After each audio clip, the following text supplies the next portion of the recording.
How's it going, everyone? Sethphir here, and we are back with another Tower of Fantasy video. Today is going to be my top 10 mistakes to avoid video. These are going to be crucial things that I have personally made the error of doing in the closed betas, and I've also seen a lot of other players do, so you want to avoid these at all costs. Trust me, you are going to regret it down the line. So let's go ahead and jump right into that. The first mistake that you want to avoid is leveling too many weapons. As you can see on the weapon menu here, I have quite a few weapons at level 80, and these things will take a lot of experience to upgrade. Not to mention gold resources, as well as the weapon components, which are going to be your biggest struggle point, getting these things like the booster frame and the acid-proof glaze. They're all going to be a lot of resources. If you remember like similar games, you will see that you're going to run out the higher level your weapon gets. So you're only going to be able to max a few of these, and in my opinion, you're going to be able to max like 5, maybe more, depending on how much you are putting into the game and how much time you're putting in there. So starting out with a solid 3 weapons that you know you're going to use, and making sure you spread across your elements. As you can see, I have a lightning, an ice, and a fire elemental weapon here because there are forms of content that require you to use a certain element. It will take increased damage by 50% or reduced damage by 50%, making some of your weapons useless. So try to diversify a little bit in that aspect. Mistake number 2 is spending your dark crystals on the standard banner. It's going to be very tempting. You're going to be like, ooh, I can get that roll. Maybe I'll get an SSR character. But trust me, there are a lot of ways to earn gold nucleus within the game, whether that be through achievements or events or just simply finding them in the world. You will get a lot of them. So make sure you save your dark crystals for the limited banners that are coming up, especially if you're a free-to-play player, because you are not going to be able to obtain that limited character unless you're saving forward towards the future. The same also applies for matrices. Make sure that you are spending a decent amount of your chips on this, but I wouldn't invest too many dark crystals. This one is slightly different because there are some good components from here. A lot of the end game best in slot chips come from the standard banner, but just kind of wait till you have a good idea of what you're doing there. But ideally you want to save all those dark crystals for limited banners, and since we will have Nemesis on day 1, that could be a very strong go-to pick, especially if you can get 2 copies of Nemesis, which will allow you to turn her into a healer, which is very strong.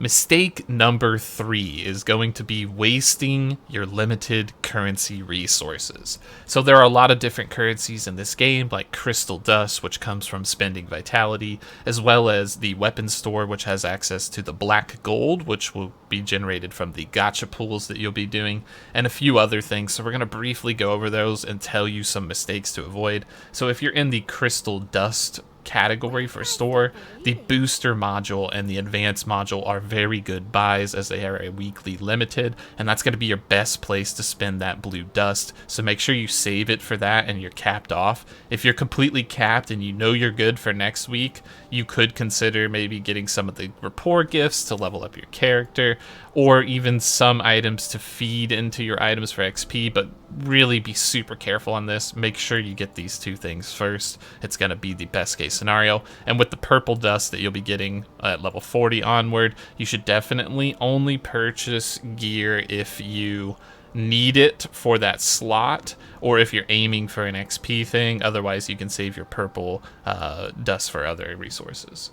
And then when we talk about the weapon store, that black gold is very important, because if you have 120 black gold, you can get a copy of any SSR weapon in the game that you already own. And in order to do that, you can only get it 2 times per week. So if you can hit that 2 weekly cap, even as a free-to-play player, theoretically, you could be able to hit a max star weapon by week 3, just given some luck and things like that. So that's going to be very important. There's going to be other options for you to spend it on, things like, oh, you could get an SR weapon, or you could get some materials to upgrade your weapon, or even like gold do not do this. It's all a trap. Make sure you save it for the weapons themselves. The same thing will apply to the Matrix store. It will offer you things like, oh yeah, you could buy some gold or some experience. Just save it for a specific Matrix that you need, and especially one that you need to complete the set, or one that you need to upgrade the star rarity of your desired set. This will also apply to things like the crew store, so make sure you're getting shards for relics that actually matter to you. The support store, where you will need to make sure that you pick up something that is ideal for you, like maybe gold or the joint supply chip, whatever that may be. And then finally, the same for the training point store, where usually getting gifts is the best option. And then once you've maxed out the rapport for the characters you want to max out, then you can look at some things like, okay, give me some more Matrix data experience or something like that. Mistake number 4 is going to come from not utilizing your gifts for rapport correctly.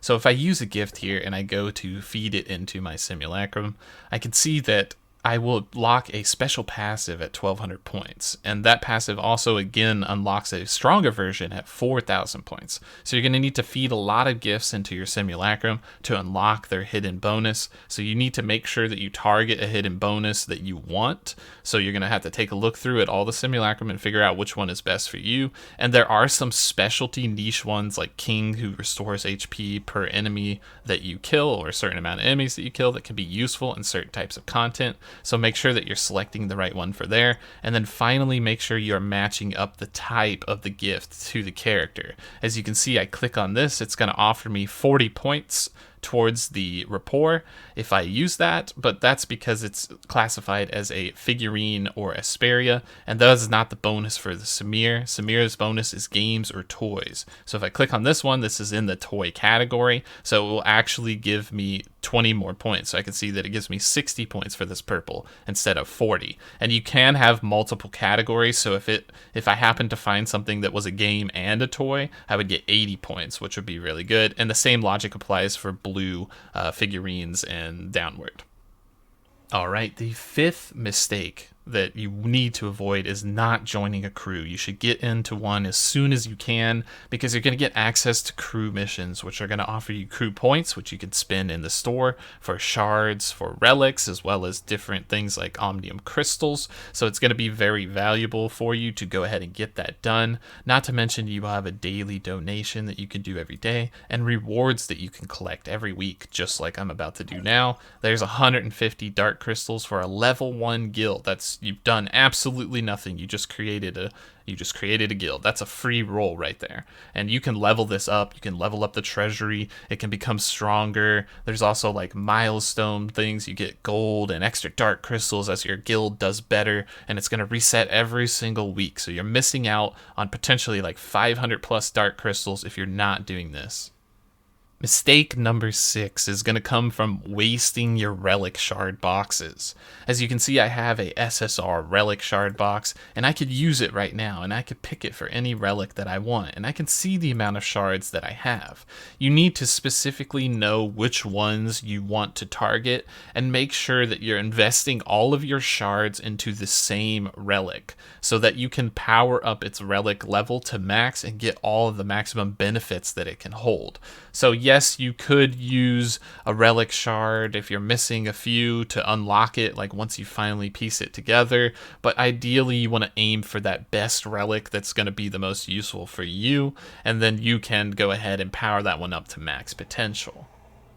The 7th mistake that you want to avoid is not utilizing food. There are some very powerful foods in the game, including this food that will allow you to restore your HP as well as your satiety, and also foods that buff you for a long duration of time. This one's going to increase my volt attack and volt attack percentage by a lot for 1200 seconds, which is a long duration of time. So if I'm using Sethphir, I can power this up quite a lot. And there are several other versions of this. There is fire elemental ones, physical elemental ones, even defensive ones. So make sure to make use of the food recipes and system, and assure that you have a power up buff on your character whenever you're doing some sort of content that matters in terms of damage.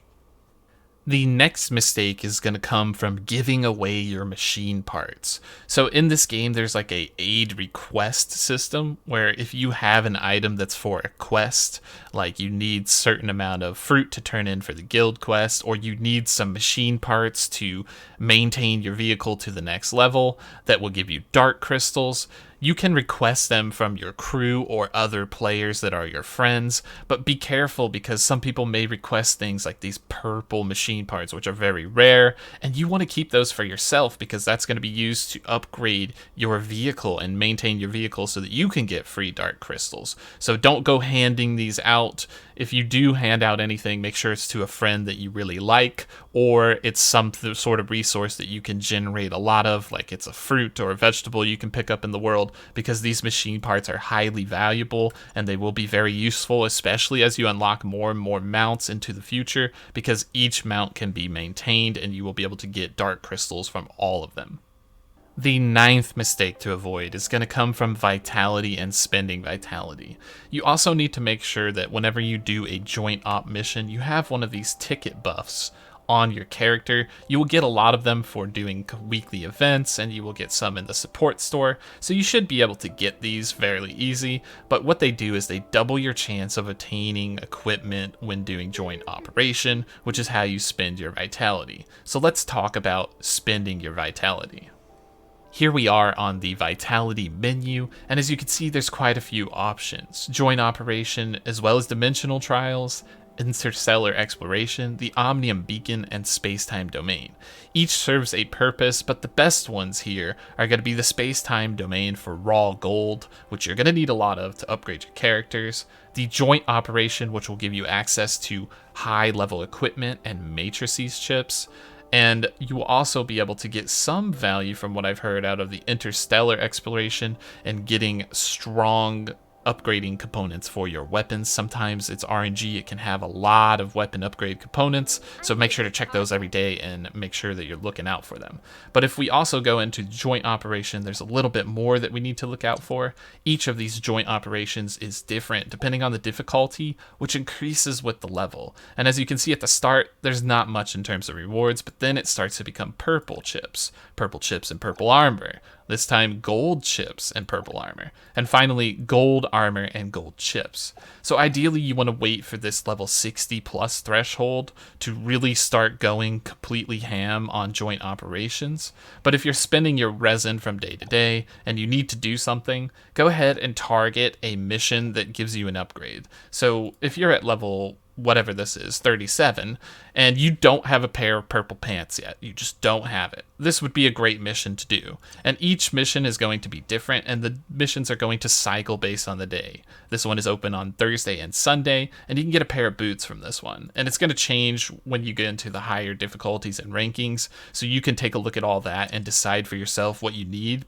based on what you have. But that's going to be the real important part, is to make sure that you use the vitality towards the things that you're going to need a lot of, which is going to be gold, weapon augment materials, and then finally gear and chips. This is going to be very important. The final mistake to avoid is going to be not doing your daily bounties. Your daily bounties are going to give you a massive amount of experience and gold. You need to do them every day. They also give you supply chips and even a lot of other goodies that you're going to want. But the most important thing they're going to give you is the merits, which are going to come from completing these. You're going to get merits every time you do it. Towards the top here, you can see this meter filling up, 90 out of 100. And whenever I do something like this, I'm going to increase my mercenary rank. If I increase my mercenary rank, then I'm going to get access to higher level bounties, which are going to give me more experience. They're going to give me higher rarities of the missions, so I'll get S rank missions instead, which will have better rewards and results for me. So you can see the rank of each mission at the top, so make sure you're doing all 4 of these every single day, and then you can click and collect the rewards at the top of the screen to increase your mercenary level. Alright, so those are my top 10 mistakes.